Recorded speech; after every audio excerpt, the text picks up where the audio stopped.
30 నెలలు కావస్తుంది రేవంత్ రెడ్డి గారు అధికారంలోకి వచ్చి.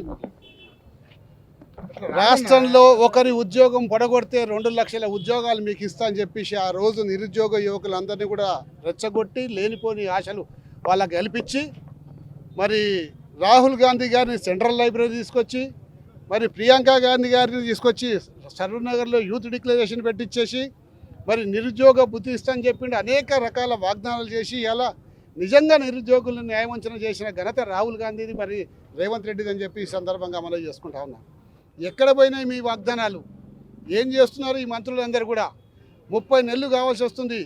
మరి గతంలో టీఆర్ఎస్ ప్రభుత్వం ఇచ్చిన నోటిఫికేషన్లు పరీక్షలు పెట్టిన అవే తప్ప కొత్త నోటిఫికేషన్ ఇచ్చిన దాఖలాలు ఏవి కూడా లేవు. ఒక 60 ఉద్యోగాలు ఏదో గ్రూప్ 1 ఉద్యోగాలు 503 ఉద్యోగాలకు కలిపి మేము చేసామని చెప్పేసి ఇవాళ నియామక పత్రాలు అందజేసి అసెంబ్లీలో పచ్చి అబద్ధాలు మాట్లాడిన ఈ కాంగ్రెస్ పార్టీ మరి ముఖ్యమంత్రి గారికి మంత్రులకు అందరూ కూడా రాబోయే రోజుల్లో ఈ విద్యార్థులు కానివ్వండి నిరుద్యోగులు కానీ గట్టిగా గుణపాఠం చెప్తారు. తప్పనిసరిగా ఉద్యోగాలు ఇవ్వాల్సిందే. మీరు చెప్పిన 2 లక్షల ఉద్యోగాలు ఇవ్వకుంటే నిరుద్యోగులందరూ కూడా రోడ్ల మీదకి వస్తారు, మీకు గట్టిగా గుణపాఠం చెప్తారు.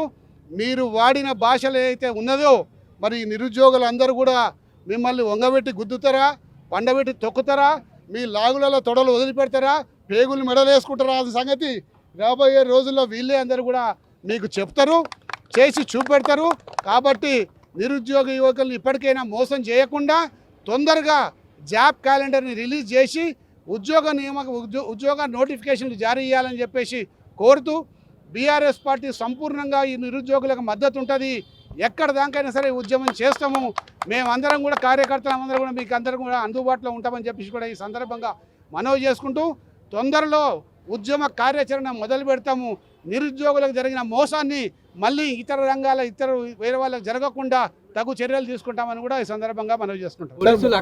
అక్రమ అరెస్టులు చేస్తున్నారు నిరుద్యోగులను, ఎక్కడ పడితే అక్కడ ప్రభుత్వాన్ని ప్రశ్నిస్తే అరెస్ట్ చేసిన పరిస్థితి ఉంది. అరెస్టులు గత ఈ 30 నెలల నుంచి జరుగుతూనే ఉన్నాయి. అయినా కానీ తప్పనిసరిగా ఇవాళ బీఆర్ఎస్ పార్టీ యంత్రాంగం అందరూ కూడా రోడ్ల మీదకి నిరుద్యోగులకు అండగా నిలబడతానికి వచ్చిండ్రు.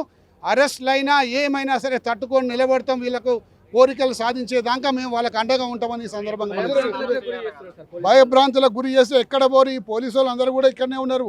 వీళ్ళు మళ్ళీ మేము అధికారంలోకి వచ్చినాక గతంలో ఆయన ఏదో రంగు బుక్ అన్నాడు, మేము అన్ని రంగుల బుక్కులు వీళ్ళకి చూపెడతాం. ఇక సుధీరెడ్డి గారు, మీరేమో విద్యార్థుల పక్షాన నిలబడి మీ పార్టీ తరఫు నుంచి వీళ్ళకి ఏదో సహాయం వస్తుంటే ఇది పెయిడ్ బ్యాచ్ అంతా కూడా బీఆర్ఎస్ ఒక ప్రలోభ పెట్టి వీళ్ళందరినీ ఉసుగొలిపి ఈ ఉద్యమాలు చేస్తుందని మాట్లాడుతూ ఉన్నారు. అటువంటి వాళ్ళకి ఏ సమాధానం చెప్తారు? ఇప్పుడు ఇక్కడ ఉన్న యువకులందరూ కూడా పేడి బ్యాచ్. పాపం వల్ల కడుపు మండి ఇలా చదువుకున్నారు. పాపం పేద వాళ్ళ తల్లిదండ్రులందరూ కూడా హైదరాబాద్ పంపించి మీరు కాంపిటేటివ్ ఎగ్జామ్ రాసి ఉద్యోగం సంపాదించమంటే అరకొర వసతులతో ఇక్కడ వచ్చి హాస్టళ్లలో వండుకొని కష్టపడి చదివి ఇవాళ ఉద్యోగాల నోటిఫికేషన్ పడకపోయేకే ఎంతో దీనంగా ఎదురు చూస్తున్న వీళ్ళందరూ కూడా పేడి బ్యాచా? వాళ్ళ ఉసురు ముడుతుంది. ఆ విధంగా పేడి బ్యాచ్ అంటే ఇట్లా ఎవరైతే అంటారో వీళ్ళందరి ఉసురు ముడుతుంది. వాళ్ళు మొత్తం కూడా సర్వనాశనం అయిపోతారు. వీళ్ళందరూ కూడా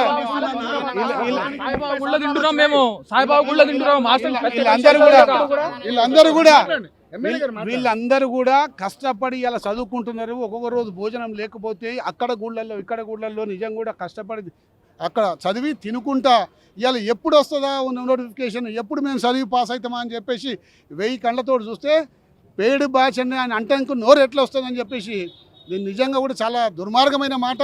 ఈ దుర్మార్గమైన మాటలు మాట్లాడే వాళ్ళకు తగు బుద్ధి చెప్తాం రాబోయే రోజులని కూడా మనవి చేసుకుంటాం. నీట్ పేపర్ లీక్ చేశారు సార్. చాలా మంది విద్యార్థుల్ని వాళ్ళ భవిష్యత్తుని అంధకారంలో పడేశారు. దాదాపు 25 లక్షల మంది ఎగ్జామ్ రాస్తే ఈ రోజు తల్లిదండ్రులు కూడా నెత్తి నోరు మొత్తుకుంటున్నారు. ఇలా నిజంగా కూడా ప్రతి నీట్ పేపర్ లీక్ చేయడం వల్ల వాళ్ళందరూ కూడా మళ్ళీ చాలా అనేక రకాల ఇబ్బందులు ఉన్నాయి. వీటికన్నిటి కూడా మూల్యం చెల్లించుకుంటారు తప్పనిసరిగా. జూన్ 2వ తారీఖు వరకు నోటిఫికేషన్ రాకపోతే పెద్ద ఎత్తున ఉద్యమం చేపడతాము. నిరుద్యోగుల తరఫున నిలబడి పోరాడతాము. జూన్ 2న నోటిఫికేషన్ వచ్చేదాకా వదిలేదని కూడా ఈ సందర్భంగా మనం ఒక్క నిమిషం అన్న మీడియా ద్వారా మీకు ఇక్కడ లోకల్ ఎమ్మెల్యేగా మీరు ఉన్నారు కాబట్టి ఇవాళ అశోక్ నగర్లో మాత్రమే గవర్నమెంట్ లైబ్రరీ ఉంది. దిల్షు నగర్లో దాదాపు లక్షల మంది చదువుతూ ఉన్నారు. మీ ఎమ్మెల్యేగా ఉన్నారు కాబట్టి దిల్షు నగర్లో కూడా ఒక గవర్నమెంట్ లైబ్రరీ కట్టించే ప్రయత్నాలు అయితే చేయండి అన్న. అది కానీ బ్రదర్ తెలుసుదాం. దిల్షు నగర్లో 1 ఇంచు జాగా లేదు గవర్నమెంట్ జాగా.